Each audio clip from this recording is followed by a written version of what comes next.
Nazdar, vítejte u mého prvního videa.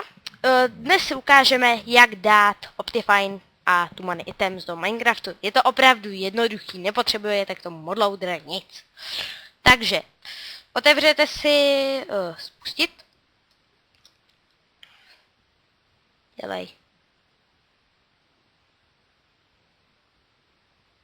Dělej.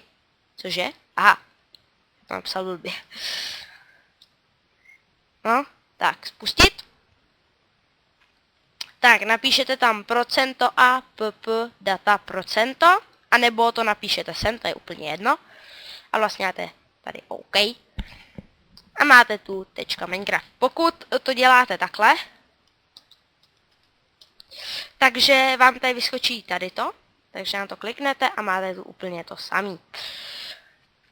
Tak, dáte .minecraft, jsem trochu nachcípaný, možná je to poznat, a dáte složku bin. Minecraft otevřete ve WinRaru a vymažete složku meta-inf. Vlastně ji vymažete. No a pak už jenom uděláte to, že otevřete Optifine nebo tu money items, to je úplně jedno. No a všechno to skopírujete, kromě tady toho, to nic není. To všechno skopírujete a vložíte tam. A máte nainstalovaný tu money items nebo Optifine. Pardon. Takže. A to by teda pro dnešek bylo všechno. Doufám, že se vám video líbilo. Zanechte like, koment.